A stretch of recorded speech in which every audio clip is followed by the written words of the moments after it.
포피의 손을 잡아요. 포피의 귀를 기울여요. 마음을 열고 포피와 친구 되면 당신의 눈이 되어 세상을 보여드려요.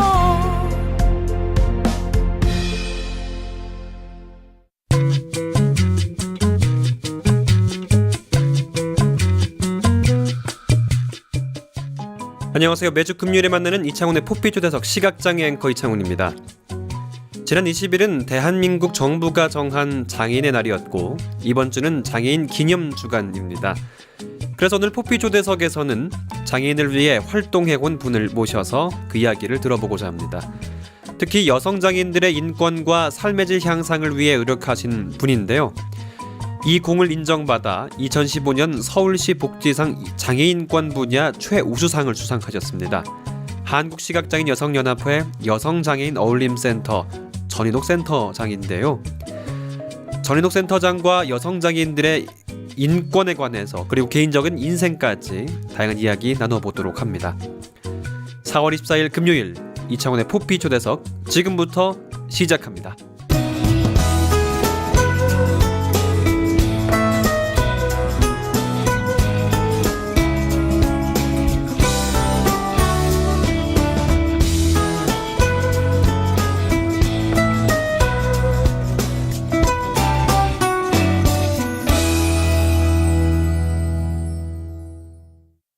(4월 24일) 포피 초대석 제 옆에는 전인옥 센터장님 나와 계십니다. 안녕하세요. 네, 안녕하세요.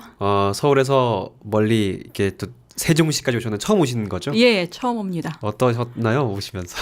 좀 뭐 바깥에 나가서 이리저리 좀 거닐어 보고 싶었는데 그럴 시간이 안 돼서 네. 끝나고 나서 좀 허허벌판이라고는 하지만 네. 그래도 좀 강가를 거닐어 보고 싶은데 될지 모르겠어요.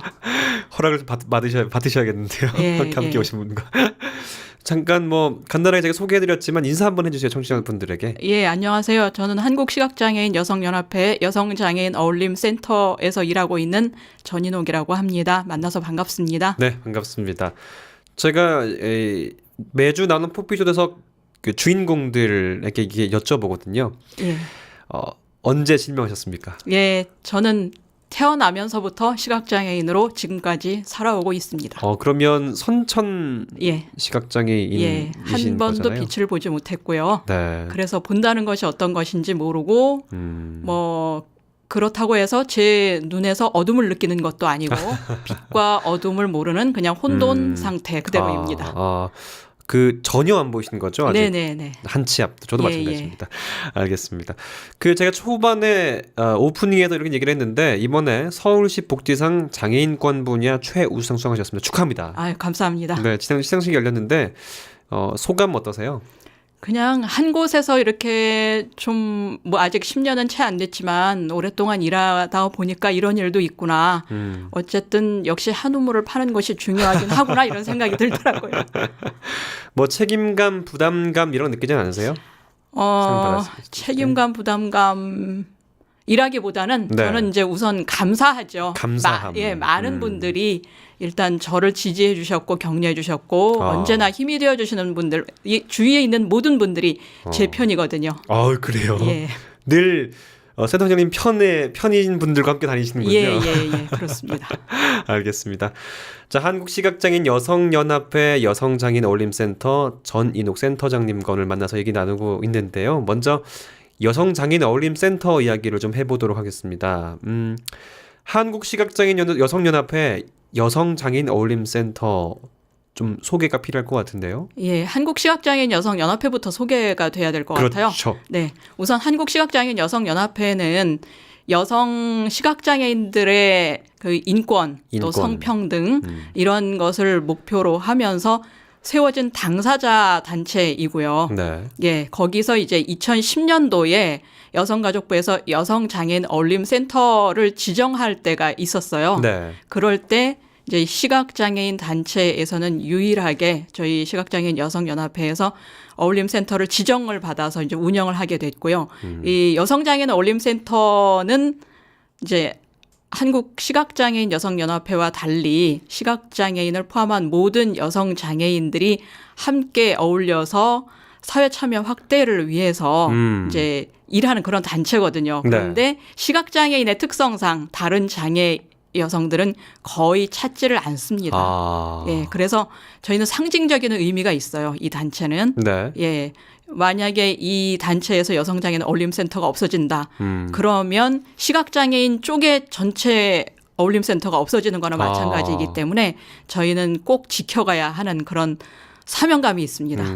제가 이게 말씀을 듣는데 당사자 조직이다. 예. 이게 큰 방점을 좀 찍으신 것 같습니다. 예. 네. 그럼 여성장애인 어울림센터가 어떤 시각장애인을 포함한 다양한 장애 유형들이 이용할 수 있는 하나의 공간이다. 네. 이런 말씀을 드리는데 아까 설립된 게 2010년이라고 하셨죠? 아, 그거는 이제 어울림센터가 지정이 된 겁니다. 아, 지정이 된 것이요.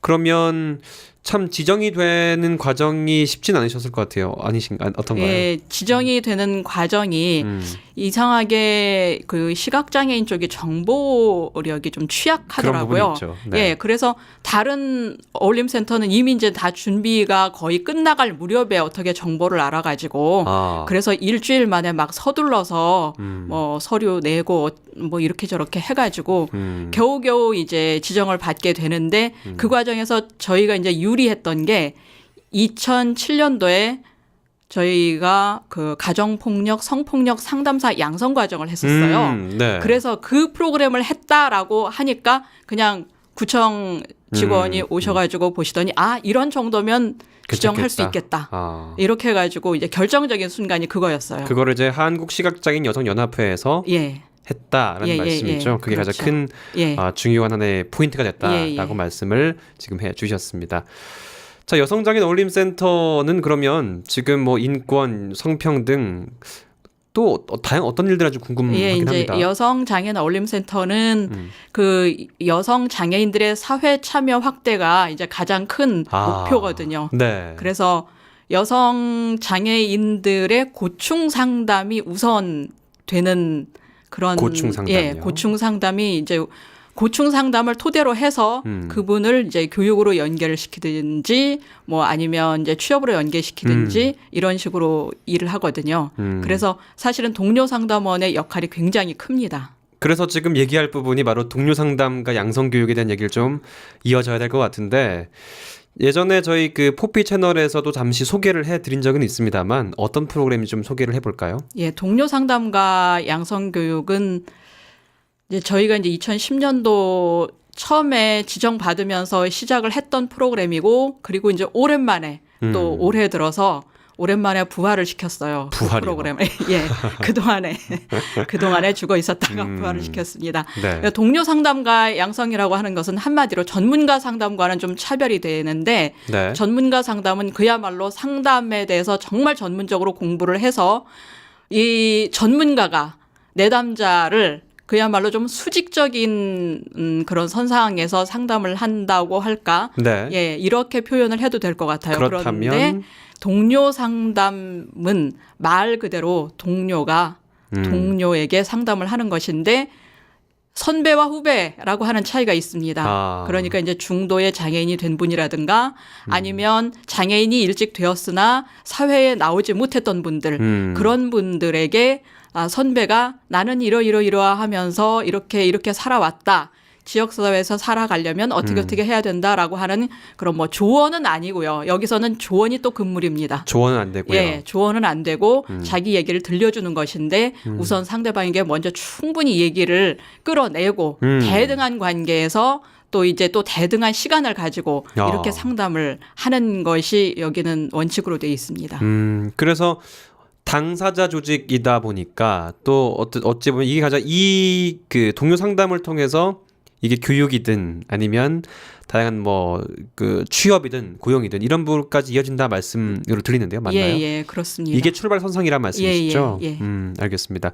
자, 그럼 이렇게 여성장애인 어울림센터에서 운영한 프로그램이 그동안 어떤 변화들을 야기했는지 궁금한데요. 우선은 뭐 여성장애인 어울림센터가 생기면서 저희 센터를 찾는 이들이 많아졌죠. 전에는 이제 한국시각장애인 여성연합회에서 무슨 프로그램을 진행을 할 때는 다른 외부의 장소를 대여해서 프로그램을 진행한 경우가 많았어요. 네. 그런데 센터에서는 그렇게 할 수가 없거든요. 그렇죠. 그래서 센터를 직접 찾아오시는 분들이 많아졌고, 네. 그리고 저희가 이제 동료 상담과 양성 교육을 통해서 동료 상담 강사를 좀 배출을 했습니다. 강사요. 예, 강사를 배출해서 동료 상담도 하고 또 다른 곳에 나가서 강의 활동도 하고 이런 분들을 몇 분 배출을 했어요. 큰 수확입니다. 큰 수확이네. 일단 예. 가장 중요한 건 거점이 생겼다는 게 가장 예. 중요한 부분이겠고 예. 또 하나는 지금 말씀하셨던 것처럼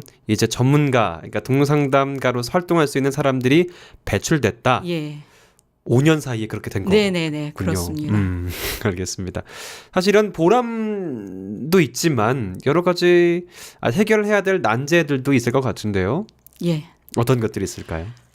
우선 시급하게 이 여성장애인 어울림센터가 지금 여기는 이제 여성가족부에서 지정한 곳이고요. 보건복지부 쪽에서 여성장애인 교육지원 사업을 또 합니다. 따로 있군요. 부처 간에 예. 좀 다른 프로그램들이 있네요. 그런데 네. 유사중복 사업이라는 이유로 이제 사업부처를 통합을 해야 된다.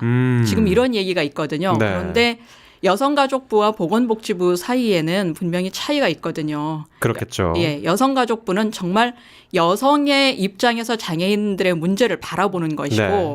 보건복지부는 또 그와 반대죠. 그냥 장애인의 포커스를 맞추기 때문에 여성이 존재하기가 어려워요. 그리고 여성 문제가 단순한 교육 지원 사업만으로 해결될 수 있는 건 아니거든요. 네. 예, 생애 주기별로 많은 고충을 갖고 있기 때문에 여성의 입장에서 문제를 해결하려면 여성가족부에서 어울림센터가 남아 있어야 하는데 최근에 이제 이런 것이 좀 위기에 놓여 있어서 저희가 좀 많이 심적으로 좀 힘들어하고 있습니다. 고심 또 고민해야 하게 되는 지점이 아닌가 네. 이런 말씀 해주시면 알겠습니다. 여러분은 지금 KTV 포피 채널 포피 초대석을 듣고 계시고요. 오늘은 한국시각장애인 여성연합회 여성장애인 어울림센터 전인옥 센터장과 함께하고 계십니다. 보자! 열정으로! 뛰자! 희망으로! 어둠을 넘어선 빛나는 도전 2015 서울 세계시각장애인 경기대회 5월 10일부터 17일까지 대한민국 서울에서 펼쳐집니다. 시각장애인 선수들의 희망찬 질주 2015 서울 세계시각장애인 경기대회. 여러분은 지금 KTV 포피 채널 포피 초대석과 함께하고 계십니다. 이 포피 초대석은 매주 금요일 오후 1시 KTV 홈페이지 ktv.go.kr/radio와 모바일 앱 팟빵으로 접속해서 실시간으로 청취하실 수 있습니다. 그리고 유튜브를 통해서도 만나실 수 있는데요. 또 실시간으로 진행되는 방송을 놓치신 분들은 팟캐스트 서비스를 이용해서 청취가 가능합니다. 포피 초대석은 여러분의 참여를 언제나 환영합니다. 포피 초대석에서 만나고 싶은 인물이나 궁금한 점이 있으면 facebook.com/kbickTV로 메시지 보내주시면 되는데요. 방송에 참여하신 청취자 여러분께는 소정의 문화상품권을 선물로 드리겠습니다.